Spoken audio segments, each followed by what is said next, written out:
Hey guys, Chris here. This is my second video in my new series of videos where I talk about a specific car topic. So if you want to see more videos like this, if you want me to talk about more car topics, please drop me a thumbs up down below and also subscribe to the channel. It really helps a lot. And also drop me a comment down below on what topics you want me to talk about. Today's topic is actually from a comment left on my last video.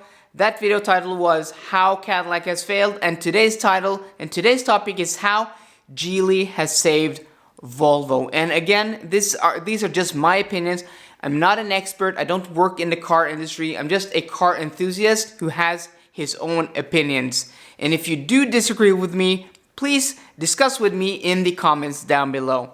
Today's topic, How Geely Has Saved Volvo. So in 2010, Geely, a Chinese car manufacturer, purchased Volvo from the Ford Motor Company. Ford ran Volvo from 1999 till 2010. 2008 we had the economic crisis and Volvo was really losing money under Ford ownership. Ford had to get rid of Land Rover and Jaguar, Aston Martin. In 2008 they tried to hold on to Volvo, but well, their finances just weren't in place, and in 2010 they sold Volvo to the Geely Motor Company of China for $1.8 billion.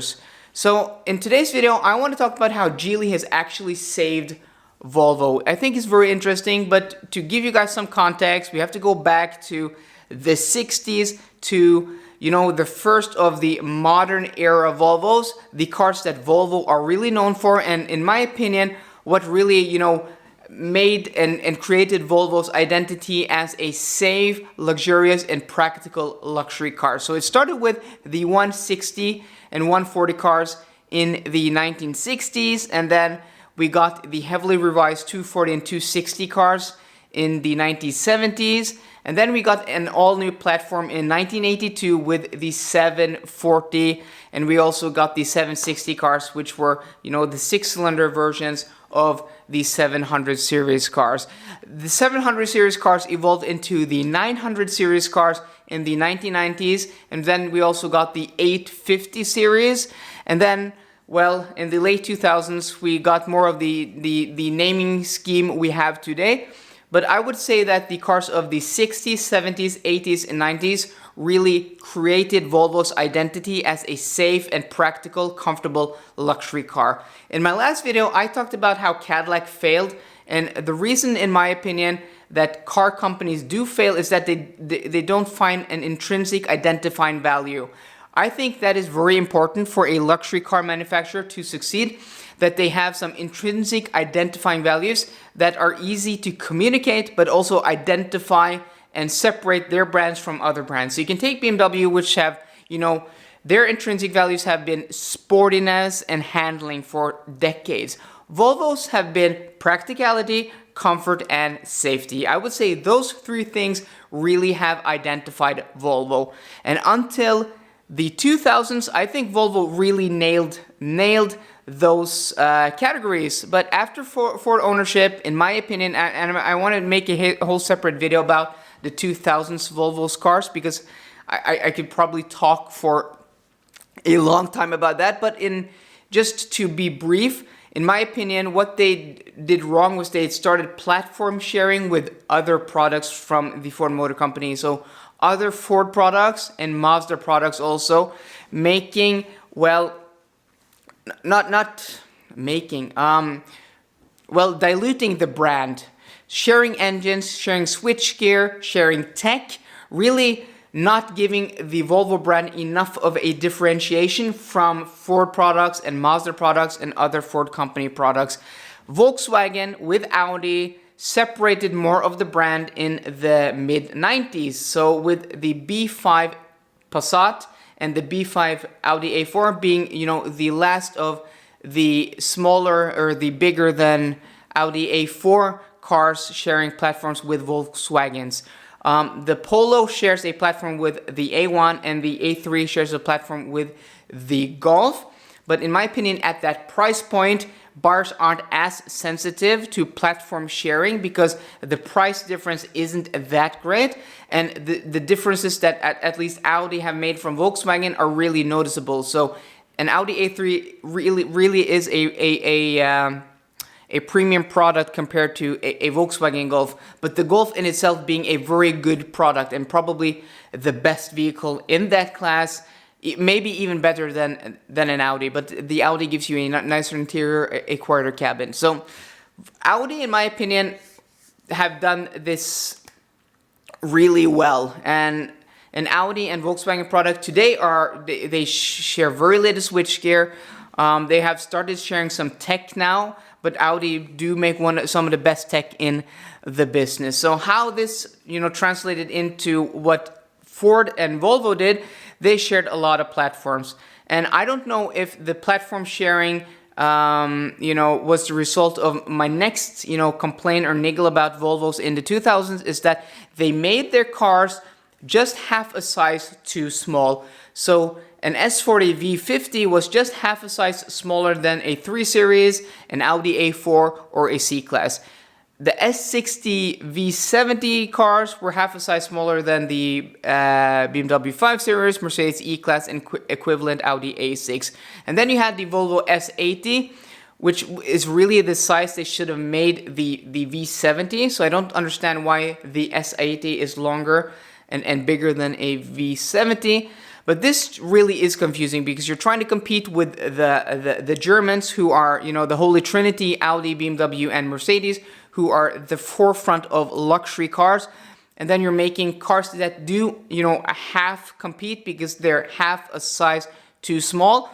And, well, then you're losing the practicality identity of that, because they were still comfortable. They were still,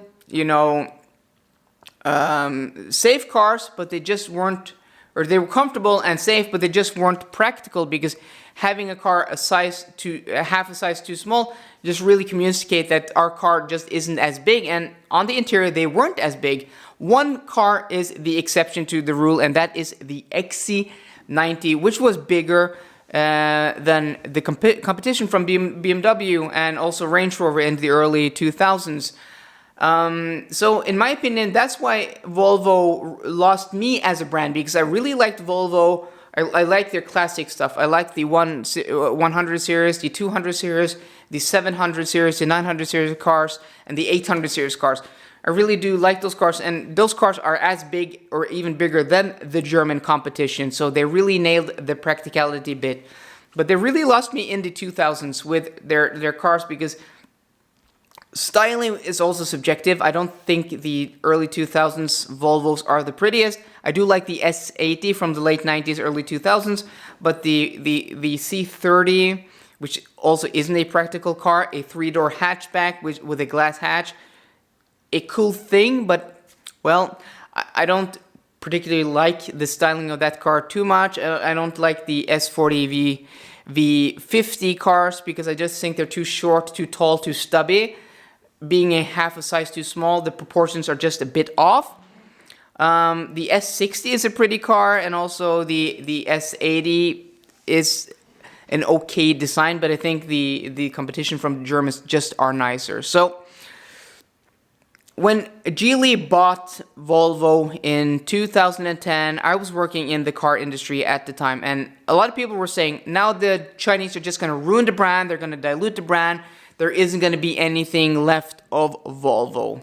Well, we couldn't be more wrong, because the second generation XC90 was due under Ford ownership, under Ford platform sharing in 2012, but they canned that project, and then they spent $900 billion, which was what Geely injected into $900 million, rather, that Geely injected to the Volvo cars, and said, do your thing, make Volvo as good as a luxury brand as you can do without us tying your hands behind your back, which was what Ford did under Ford ownership. So they spent 5 years, and they developed the SPA platform, which now underpins the XC90, the XC60, and the S90, V90 cars. And in 2015, they just really, took the world by surprise, me included. I had, had written off almost Volvo as a brand. I like their second generation S60 cars. I've always liked those, and thought those were pretty cars, especially the facelift and also well-driving cars. But being half a size too small was just really hard to ignore. And then almost being as expensive as the Germans, I thought the Germans actually offered more value.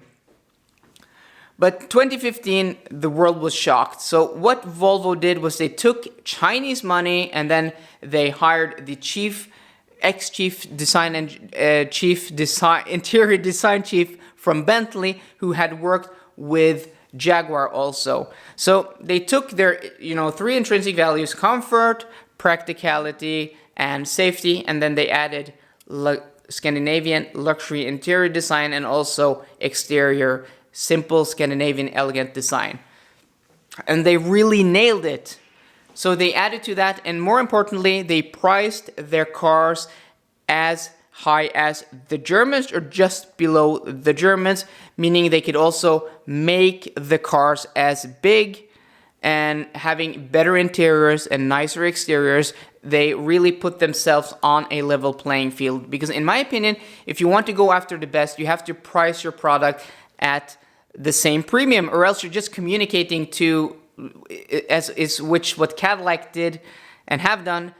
You undercut your competition. What you're unconsciously communicating is that our cars aren't worth as much as the Germans. But Volvo did what I mean is the correct way to do it, and they priced their cars at the competition, but building as big of a cars as the competition, but also meaning that you have a more profit from your cars, so your cars can be more expensive. And that money went into interior design and quality, because Volvo now make arguably the nicest interiors when compared to other luxury brands. And after 5 years, the Volvo XC90 has really held up. 5 years ago, they revealed and released that car. So in my opinion, that is how Geely actually saved Volvo. They untied their hands from behind their back, and then they said, use this money, go out and do your thing. Volvo developed their own platform. And remember, this is a brand new platform from scratch. Brand new engines, brand new switchgear, electronics, everything, suspension, the whole shebang. I think very little is carried over. Just a minute number of parts are carried over from the Ford ownership era of Volvo. So them just, completely separating themselves, making them independent from anybody else, really gave them the freedom to produce and build the cars that Volvo has probably wanted to do for decades, but just haven't had the cash. So that is my opinion how Geely saved Volvo. And now, well, the rest is history. Last year, Volvo sold 705,000 vehicles in 2019, which is almost twice as much as the worst year under Ford ownership. Twice as much cars.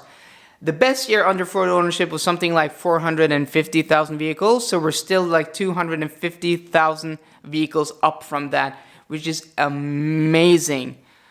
And Volvo had a $211 billion revenue in 2017 and a $14 billion profit. So Volvo are really,